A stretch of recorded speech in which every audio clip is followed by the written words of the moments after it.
Dallas school of theology alumni association വാർഷിക പൊതുയോഗം നടത്തപ്പെട്ടു. Babu P. Simon, Dallas. Dallas school of theology alumni അസോസിയേഷന്റെ എടരടന സ്കൂൾ കയയേബഹി മഭവതവ ഭാഭർചോഭയവ വാർഷിക പൊതുയോഗം ഭക്തിനിർഭരമായ അന്തരീക്ഷത്തിൽ വിജയകരമായി സംഘടിപ്പിച്ചു. 2026 മെയ് 31 ഞായറാഴ്ച വൈകുന്നേരം 5 മണി മുതൽ 7 മണി വരെ റിച്ചാർഡ്സൺ ഗ്രേസ് ക്രിസ്ത്യൻ അസംബ്ലി ചർച്ചിലായിരുന്നു സമ്മേളനം.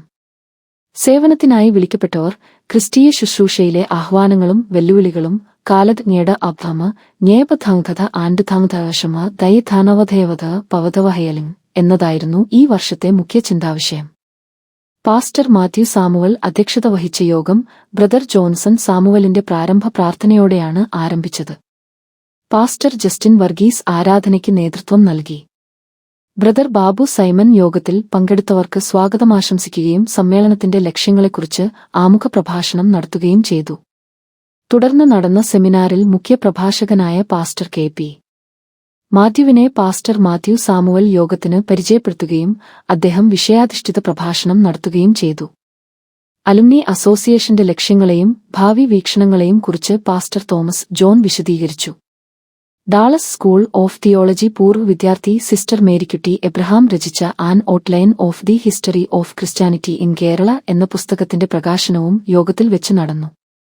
തുടർന്ന് പ്രിൻസിപ്പാൾ പാസ്റ്റർ ഡോ. എബ്രഹാം തോമസ് കോളേജിന്റെ പ്രവർത്തനങ്ങളെയും ഭാവി പരിപാടികളെയും കുറിച്ച് വിശദീകരിച്ചു. അസോസിയേഷന്റെ അടുത്ത പ്രവർത്തന വർഷത്തേക്കുള്ള പുതിയ എക്സിക്യൂട്ടീവ് കമ്മിറ്റി ഭാരവാഹികളുടെ തിരഞ്ഞെടുപ്പും യോഗത്തിൽ വെച്ച് നടന്നു. ഭാരവാഹികളായി pastor Justin Varghese, president Sujan Tharakan, secretary Elizabeth Samuel, treasurer എന്നിവരെ ഏകകണ്ഠ്യേന തിരഞ്ഞെടുത്തു. സമ്മേളനത്തിന്റെ വിജയത്തിനായി പ്രവർത്തിച്ച ഏവർക്കും ബ്രദർ സജിത് സ്കറിയ നന്ദി പ്രകാശിപ്പിച്ചു. പാസ്റ്റർ ഡോ. തോമസ് മുള്ളയ്ക്കലിന്റെ സമാപന പ്രാർത്ഥനയോടും ആശീർവാദത്തോടും കൂടി യോഗം രാത്രി 7 മണിയോടെ അവസാനിച്ചു. ഡാളസിലെയും പരിസര പ്രദേശങ്ങളിലെയും നിരവധി പൂർവ്വ വിദ്യാർത്ഥികളും ശുശ്രൂഷകരും യോഗത്തിൽ പങ്കെടുത്തു. ആഗസ്റ്റ് മാസം ആരംഭിക്കുന്ന പുതിയ അധ്യയന വർഷത്തിൽ ചേരുവാൻ താൽപര്യപ്പെടുന്നവർ താഴെ കാണുന്ന വെബ്സൈറ്റ് സന്ദർശിക്കേണ്ടതാണ്. ഭവാവയം അഭർ ധനയ ബഹഫി ധവി ഓണ